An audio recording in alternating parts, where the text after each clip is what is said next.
অত্র মিরপুরের অসংখ্য মানুষের মুরব্বী, অসংখ্য আলেম, অসংখ্য প্রতিষ্ঠানের, ধর্মীয় প্রতিষ্ঠানের তাকে আমরা মুরব্বী হিসাবে দেখেছি। আলহাজ কাজী জয়নাল আবেদিন সাহেব, তিনি অত্যন্ত বয়স্ক এবং মুরব্বী মানুষ, কিন্তু কিছু মানুষ তাকে উদ্দেশ্যপ্রণোদিতভাবে তার যে ধর্মীয়, তিনি যে সবসময় অন্যায়ের প্রতিবাদ করতেন, তিনি যার কারণে আজকে তার বিরুদ্ধে এ ধরনের একটা মিথ্যা প্রতিহিংসামূলক একটি মামলা তারা দিয়েছে। এবং আমরা বলতে চাই যে কোনো ধরনের ইনভেস্টিগেশন ছাড়া তাকে উদ্দেশ্যভাবে এইভাবে মামলা দেওয়ার পরে তাকে যেভাবে একজন বয়স্ক মানুষ, অসুস্থ মানুষ, তাকে যে গ্রেফতার করা হয়েছে, আমরা এর বিরুদ্ধে আমরা তীব্র প্রতিবাদ জানাই। অবশ্যই তাকে দ্রুত মুক্তি দিতে হবে। আমরা বর্তমান সরকারের কাছে আবেদন করব, তাকে যে উদ্দেশ্যভাবে অন্যায়ভাবে গ্রেফতার করা হয়েছে তাকে মুক্তি দিতে হবে এবং আমরা অতি দ্রুত তার মুক্তি কামনা করছি। আমরা মিরপুর 1 নম্বর সচেতন নাগরিক এবং ছাত্র, শিক্ষক, বিভিন্ন মাদ্রাসা, মসজিদের মুসল্লিরা একত্রিত হয়েছি এই কথার উপরে যে আমাদের একজন মুরব্বী, আমাদের জনপ্রিয় একজন সামাজিক নেতা জনাব আলহাজ কাজী জয়নাল আবেদিন সাহেব, ওনার নামে একটা মিথ্যা মামলা দেওয়া হয়েছে এবং বিশিল গ্রাম পঞ্চায়েতের উনি উপপ্রধান। তো 68 বছর বয়স্ক একজন মুরব্বী, ওনার নামে মানে উদ্দেশ্য প্রণোদিতভাবে, অসৎ উদ্দেশ্য প্রণোদিতভাবে এই মামলাটি করা হয়েছে। একটা গোষ্ঠী সম্পূর্ণ ওনার প্রতি ওনার সামাজিক কর্মকাণ্ডে প্রতিহিংসাবশত ওনার এই মামলাটা করা হয়েছে। উনি ডায়াবেটিসের রোগী, উনি জটিল আপনার কিডনি রোগী, উনি প্রায় সময় ওনাকে হাসপাতালে থাকতে হয়। এই অবস্থায় একজন একজন সমাজসেবক এবং জনদরদী লোকের নামে একজন কাজী জয়নাল আবেদিন সাহেব, ওনার নামে মিথ্যা মামলা দিয়ে ওনাকে হয়রানি করা হয়েছে। উনি বিলকুল কোনো রাজনীতির সাথে যুক্ত না, উনি সম্পূর্ণ সামাজিক সমস্ত ওয়াজ মাহফিল, মসজিদ, মাদ্রাসা, দুস্থ লোকের সাহায্য সহযোগিতা, অনাহারী লোকদের সাহায্য সহযোগিতা, এই সমস্ত লোকজনের সাথে ওনার সাথে সম্পর্ক ছিল। কোনো রাজনৈতিক কোনো পরিচয় ছিল না ওনার, উনি কোনো রাজনৈতিক ব্যানারে কখনো জানো নাই। একমাত্র সামাজিকতা, ন্যায় বিচার প্রতিষ্ঠার জন্য উনি আজন্ম লড়াই করতেছেন এবং এখনও উনি ওনার সাহায্য কাজ করতেছেন। কোষাধ্যক্ষ জনাব মোহাম্মদ ওয়াহিদুজ্জামান খান, আমি দীর্ঘ 6 বছর যাবৎ এখানে আছি। আর কাজী জয়নাল সাহেব আমার জানা মতে দীর্ঘ 6 বছরের মধ্যে এর আগে থেকে উনি বহু বছর যাবৎ এখানে আছেন। আমার সৌভাগ্য হয়েছে ওনার সাথে থাকার।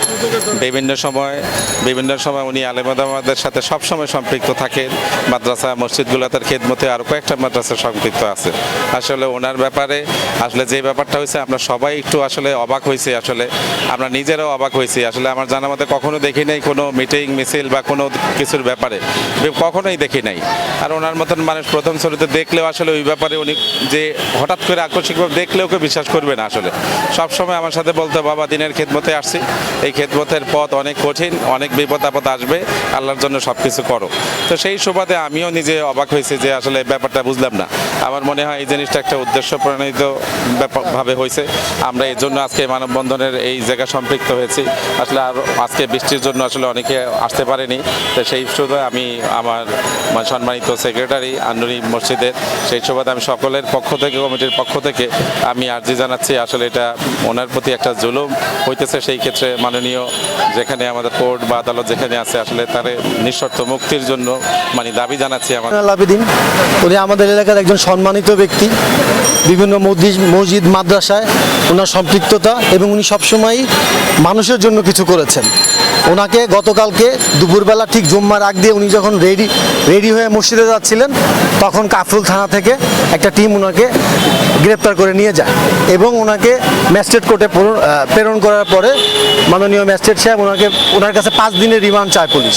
সেক্ষেত্রে 2 দিনের রিমান্ড মঞ্জুর করা হয়েছে। উনি এখন কাফরুল থানাতে আছেন রিমান্ড, আজকে এবং কালকে, পরশুদিন ওনাকে আবার কোর্টে প্রেরণ করা হবে।